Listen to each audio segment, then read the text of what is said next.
Hazreti Cebrail, diğer adıyla da Cibril. O, meleklerin en büyük ve en üstün olanı Cebrail aleyhisselam. Ona Seyyidül Melaike, yani meleklerin efendisi deniliyordu. Bundan 1500 sene önce Yüce Allah yetiş ya Cebrail dedi. Eğer yetişemezsen andolsun ki ne yerde ne de gökte hiçbir canlıyı sağ bırakmam. Yüce Allah ona öylesine ihtişamlı bir güç vermiştir ki Peygamber Efendimiz bile o inanılmaz bir güce ve akla sahiptir der.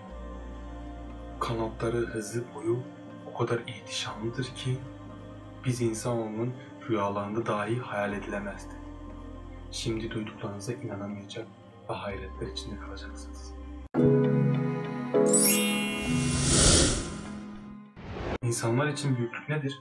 Ne kadar büyük hayal edebiliriz? Gökdelenler kadar mı? Ya da bulutlar kadar mı?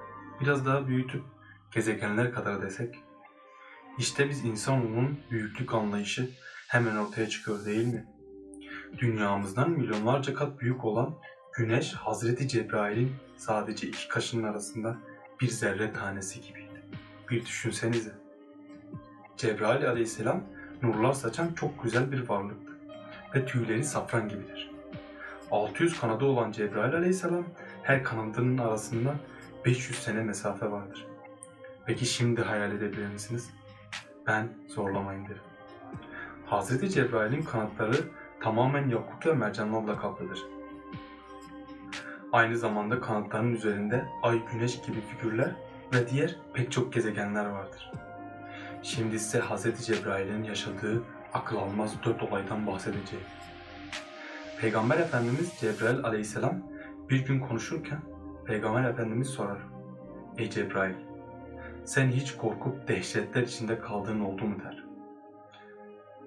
Hazreti Cebrail de "Evet ya Resulallah, çok korktuğum anlar oldu" der ve bunun üzerine anlatmaya başlar. Uhud gevzesinde savaş sırasında Hazreti Muhammed savaş şiddetlendiği bir sırada Hazreti Muhammed'in dişinden bir kan damlası yere düşmeye başlar. Ve tam o anda Yüce Allah göğün 7. semasındaki Cebrail aleyhisselama "Yetiş ya Cebrail" der. Eğer yetişemezsen andolsun ki ne yerde ne de gökte hiçbir canlıyı sağ bırakmam. Bunun üzerine Cebrail aleyhisselam o kadar hızlı yere iner ki Hazreti Azrail bile o anda işini bırakıp o anı seyreder. Ve nihayetinde Cebrail aleyhisselam yetişir ve kanadını kan damlasıyla toprak arasına koyarak yere düşmesini engeller. İşte burada çok korktum der, ya yetişemeseydi. Cebrail aleyhisselam Hz. Muhammed'e gerçek suretiyle sadece 2 defa görülmüştür.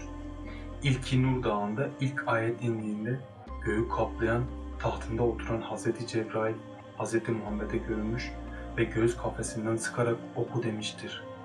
Ve bu inanılmaz olayda Peygamber Efendimiz "Ya Cebrail, ben okuma bilmem" der. Ve Hz. Cebrail tekrar sıkıp bırakır. Ve tam o anda Hz. Muhammed'in dudaklarından şu kelimeler dökülür: "İkra, bismi rabbikellezî halak." Oku, oku yaradan Rabbinin adıyla oku der. Ve Peygamber Efendimiz okumaya başlar. İkinci olay ise Miraç gecesi.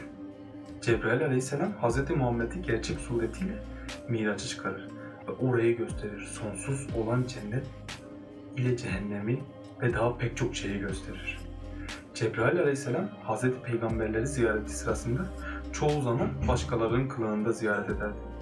En çok da kılığına girdiği kişi Dihye, sonradan Müslüman olmuş bir sahabeydi. Hz. Cebrail Dihye'nin suretinde Peygamber Efendimiz'i ziyaretinde Hasan ile Hüseyin Dihye'nin suretinde bulunan Hz. Cebrail'in üzerine atladı.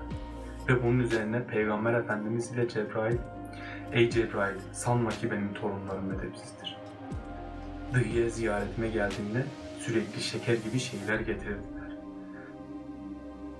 Bunun üzerine Hz. Cebrail sağ elini cennete uzatarak bir üzüm salkımı, sol elini cennete uzatarak bir nar koparıp vermiştir Hasan ile Hüseyin.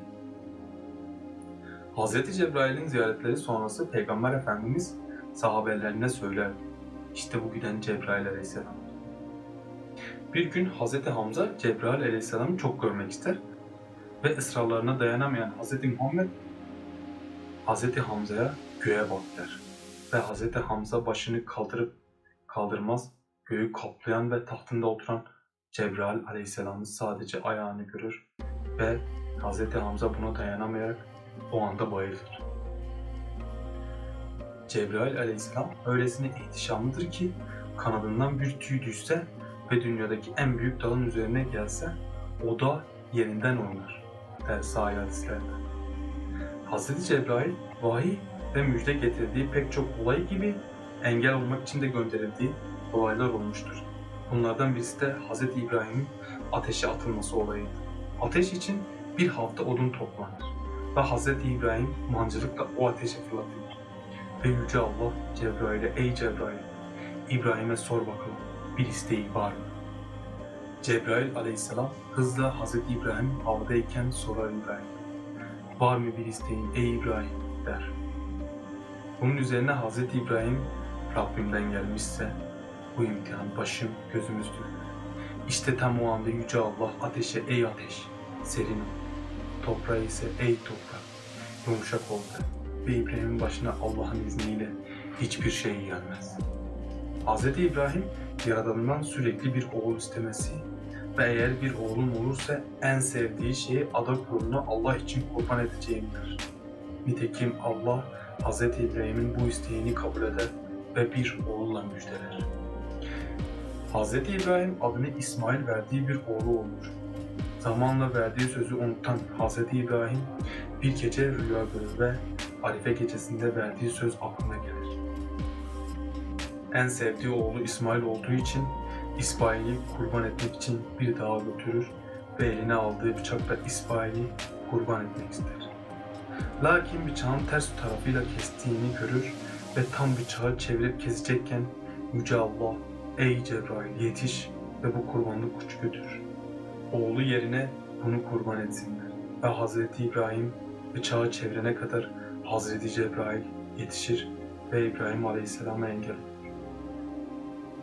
Sonunda İbrahim Aleyhisselam oğlu yerine koçu kurban eder.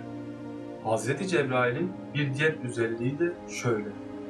Cennette nurdan yaratılmış bir ırmakta her gün gusül abdesti alıyor ve nehirden çıktığında kanatlarından akan her bir damladan Yüce Allah tam 7.000 melek yaratıyor. Nasıl da inanılmaz bir olay değil mi? Peki hiç düşündünüz mü? Kaç yaşında veya ne zaman yaratıldı? Peygamber Efendimiz bir keresinde Cebrail'e "Ey Cebrail kaç yaşındasın?" der. Bunun üzerine Cebrail aleyhisselam şöyle der.